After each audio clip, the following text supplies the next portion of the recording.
Frédéric Brun, bonjour. Bonjour Philippe. Vous publiez un nouveau livre qui a pour titre James Bond Cars. Alors, James Bond a évidemment fait l'actualité au cours de ces dernières semaines. Il fait l'actualité pour la fin de l'année avec le nouveau livre Sur Terre, avec le nouveau film Sur Terre, dans l'air et sous l'eau. Laissez-vous transporter par James Bond, puisque ce sont les voitures qui illustrent tous les films de James Bond. Alors, un mot de présentation, Frédéric Brun. Vous êtes rédacteur en chef donc de plusieurs très beaux magazines. J'en ai un là sous les yeux qui a pour titre Dreams. Et puis sur la joaillerie, c'est un peu des choses de très très haut de gamme, mais enfin il faut dire que les voitures de James Bond c'est un peu la même chose.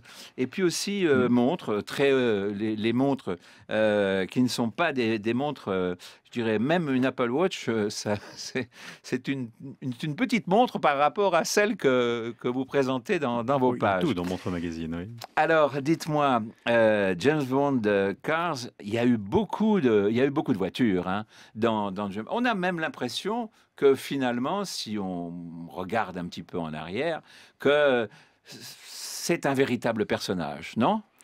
Ce qui a guidé l'écriture de ce livre, c'est de se dire que les voitures au cinéma sont des personnages à part entière. Des personnages de premier rôle ou de second plan, comme il y a des acteurs de second rôle et il y a des vedettes. Et que dans la littérature, on peut avoir 20 ou 30 pages pour décrire un personnage. Au cinéma, on a quelques secondes.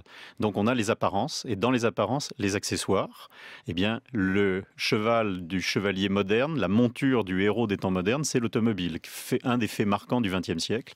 Donc les films de James Bond, qui depuis 50 ans, un peu plus de 50 ans, nous racontent quelque chose de l'histoire contemporaine, n'y échappent pas. Et on a évidemment ces automobiles qui n'ont rien de banal et qui disent toujours quelque chose du héros, du méchant ou des circonstances dans lesquelles on se trouve, qui vont apporter de l'action, de l'aventure, de l'étonnement, de la beauté, de l'humour, comme d'autres éléments du film. Cela dit, il n'y a pas que le moteur à explosion de la voiture autour de James Bond. Il y a celui du bateau, il y a des bateaux, des motos, et beaucoup de motos dans James Bond. Il y a des hélicoptères, il y a des trains, il y a des jet skis, il y a toutes sortes d'engins mécaniques divers et variés. Il y a des engins spatiaux aussi.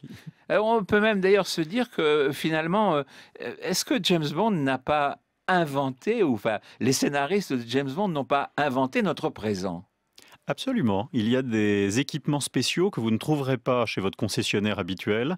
L'Aston Martin, dans le film Goldfinger, avait un petit radar sur lequel James Bond pouvait suivre la vieille Rolls-Royce de Goldfinger à distance en voyant le point s'avancer sur la carte. Eh bien aujourd'hui, c'est le GPS que chacun d'entre nous a, pour beaucoup d'entre nous, ne serait-ce que dans un téléphone portable. Il y a toutes sortes d'autres engins. Dans L'espion qui m'aimait, Roger Moore chevauche une petite moto des mers. C'était un prototype qui était fait pour la marine américaine, qui était top secret à l'époque, que les producteurs ont eu grâce à un partenariat avec l'US Navy. Et c'est aujourd'hui le jet ski que vous verrez tous les étés sur les plages. Tout ça avec 25 ans d'avance. Et plein d'autres. C'est assez formidable quand même, parce que ça veut dire que les scénaristes ont une capacité d'invention absolue. Ils pourraient être à la tête comme on dit aujourd'hui, de jeunes pousses ou de nouvelles entreprises, parce qu'ils ont véritablement une invention formidable.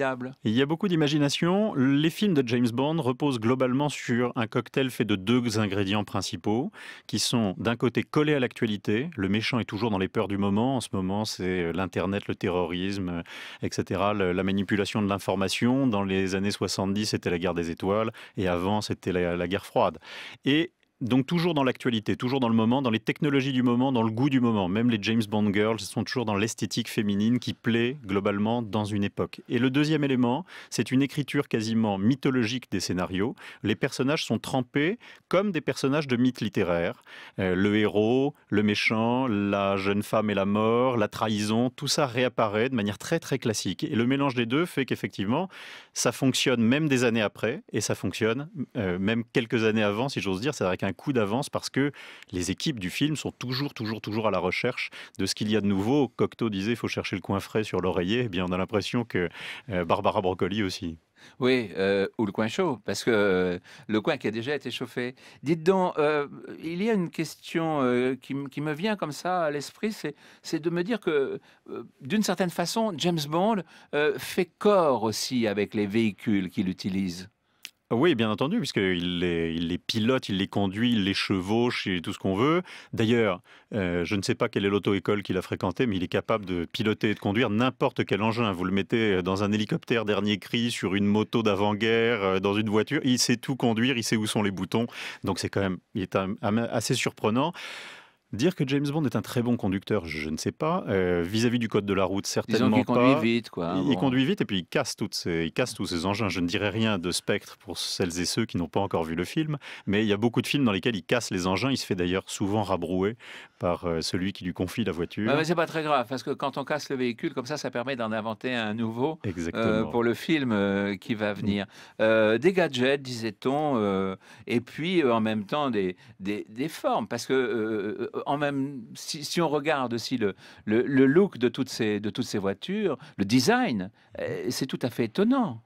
Oui, étonnant. D'ailleurs, le double étonnement actuel, la marque la plus liée à James Bond, c'est Aston Martin, bien entendu. C'est la voiture symbolique de James Bond. La DB5, qui pendant longtemps aurait fait figure simplement de vieille voiture, aujourd'hui est devenue un grand classique. D'ailleurs, elle apparaît toujours dans les films comme une voiture classique. Et en même temps, la plus grande modernité est là, puisque dans le film Spectre, actuellement sur les écrans, la voiture que conduit James Bond, cette Aston Martin DB10, a été inventée par Aston Martin spécialement pour le film et elle ne sera pas en vente. Donc on est arrivé aujourd'hui à ce qu'un constructeur automobile de luxe et de premier plan conçoive une voiture pour un personnage de fiction.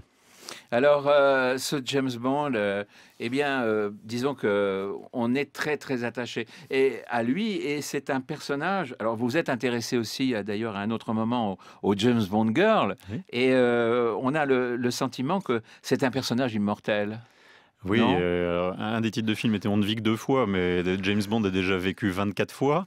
24 fois par seconde, pourrait-on dire. Mais en tout cas, le 25e opus est, je crois, déjà à l'écriture. Daniel Craig a annoncé, c'était il y a très peu de jours, que finalement il repiquait et qu'il serait encore une fois James Bond.